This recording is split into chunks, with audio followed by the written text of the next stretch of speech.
Welcome, everyone. Today, we're diving into a seriously uncomfortable truth. Sometimes those villains who burn down cities and commit these just unforgivable atrocities, they actually have a point. On paper, it sounds pretty cut and dry, right? Bad guy does bad things. But what happens when the dust settles, the series wraps up, and you're just sitting there, totally unsure if they were actually wrong? Today, we're ranking 5 anime villains whose underlying logic actually holds up against the harsh light of reality.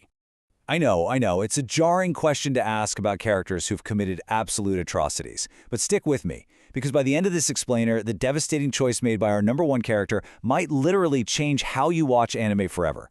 We're going to strip away all the chaos and look purely at the logic. Okay, let's dive into this.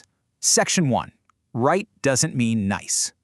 First things first, a quick disclaimer. Being right absolutely does not mean being nice. We are not sitting here arguing for the moral purity of these characters. Instead, we're looking at villains whose worldview, when you actually sit down and dissect it, exposes something fundamentally broken about the very world the heroes are trying to defend. We're ranking these guys by how uncomfortable their logic gets. Let's get into it. Section 2. The Quest for Peace. Coming in at number 5 is Nagato from Naruto. And I really want us to focus heavily on this one today because out of everyone on our list, Nagato's justification cuts to the absolute core of why we're doing this explainer. Why Nagato was actually right is something you just can't ignore once you see it. He didn't just want war for war's sake, right? He wasn't driven by some cartoonish desire to blow things up.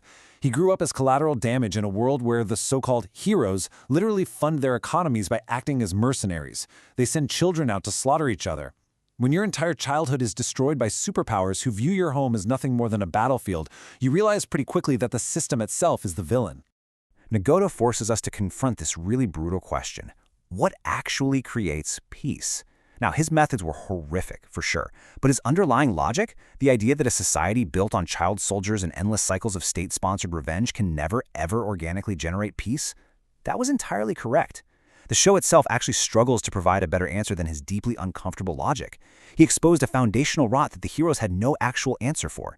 Nagato was right because he saw that the world's foundation was fundamentally, structurally broken. Moving briskly along to number 4, we've got Light Yagami.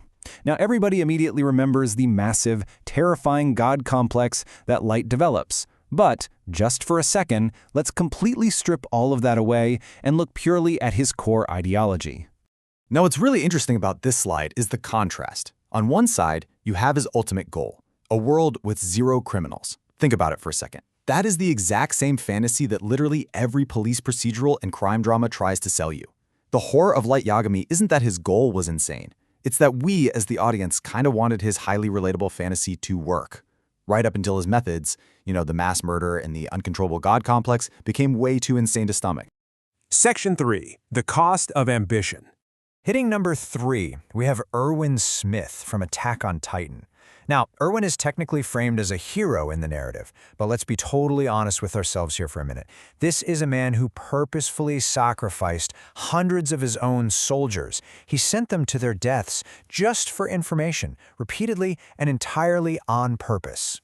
This brings us to Erwin's deeply unsettling logic. The idea that humanity's freedom is worth more than any individual life, up to and absolutely including his own. It's a chillingly utilitarian stance. Attack on Titan is basically a masterclass in moral gray areas, and it never lets you fully agree with Erwin's brutal calculus.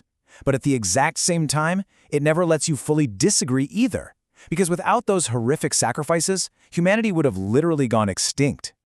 Revealing our number 2 spot, Griffith from Berserk.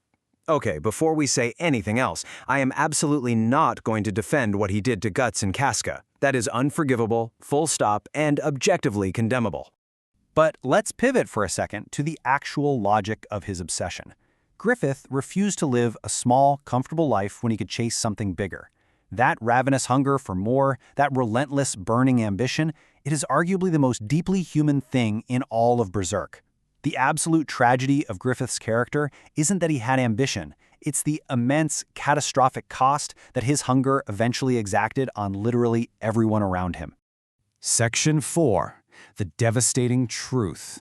Now, take a breath here, because we're moving into the most emotionally heavy and morally complex entry on our list.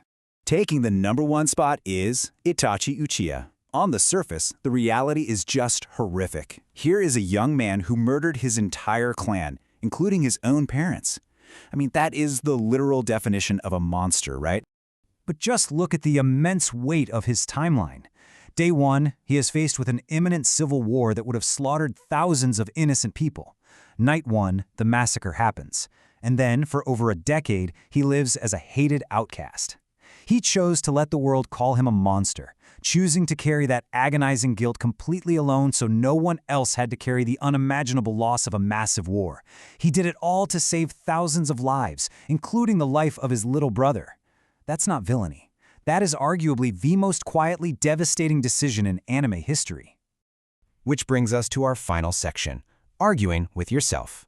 From Nagato's pursuit of peace, exposing systemic failure, a logic we still can't really refute, to Light's justice revealing our own dark fantasies, from Erwin and Griffith showing us the terrifying costs of freedom and ambition, to Itachi bearing the ultimate burden of peace, the greatest anime writing absolutely refuses to make things simple for us. It forces you, as a viewer, to step way out of your comfort zone and argue with your own moral compass. So, I leave you with this provocative question. Who got left off this list? Who is the villain that makes you question everything? Reflect on your own picks, and I invite you to join us next time as we continue to explore the most complex, fascinating narratives out there. Until then, keep asking the hard questions,